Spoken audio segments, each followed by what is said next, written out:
All right, so you guys have been asking for ways to even begin to think about rebuilding trust when it's broken, like seriously broken. It's tough. It's so tough. And like, where do you even start? Luckily, we've got some solid steps to dig into.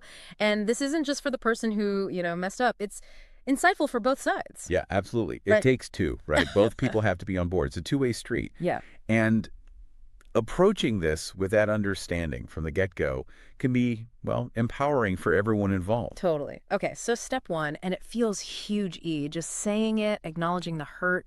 Whoa. It is huge. It's like Uh, the foundation. yeah. It's absolutely crucial. And the way I like to think about it, it's not even necessarily about like agreeing with every single detail of how the other person is seeing things. It's deeper than that. I get it's about truly getting, like truly understanding and acknowledging that pain, the pain that the, betrayal caused. Imagine being the one who was betrayed, right? Yeah. And having someone really hear you without judgment. Powerful. Yeah. No, it's like validating, right? Their experience is real. Your pain is real. And I see that. Exactly. It's that validation. That's the foundation, at least, for even beginning to think about rebuilding anything. Okay. Wow. Okay. So step two, transparency. Our source actually calls it the trust antidote. Oh, It's like so- honesty is the best policy, but like with vulnerability, laying your thought process bare, even the messy parts, which, let's be real, Terrifying. terrifying. Yeah. But also maybe the whole point. Yeah. To rebuild. It is terrifying. It's so terrifying.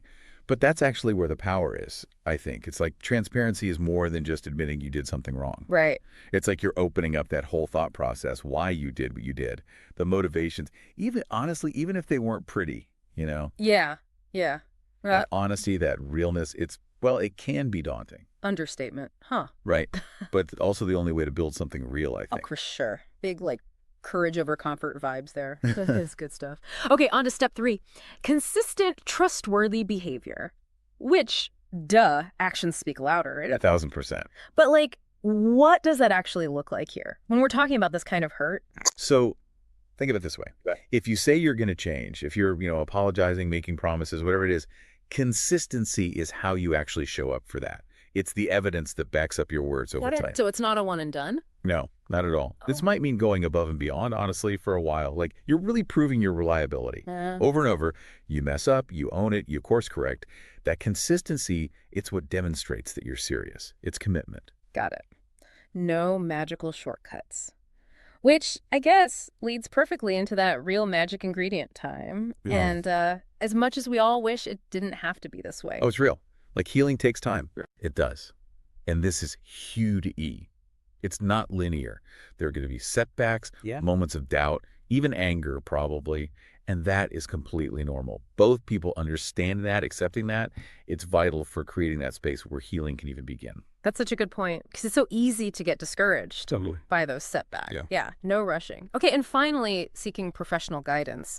Because sometimes it's too big to DIY, right? Yeah. When does it make sense to call in reinforcement? Yes, 100%. It's like having a guide when you're in completely uncharted territory. And honestly, therapy. Yeah. It can be so valuable for both people.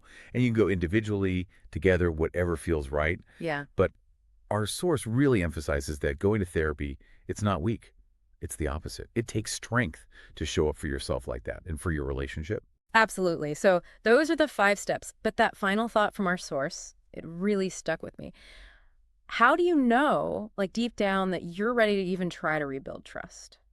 Oh, wow. And like flip side, are there signs the other person is too?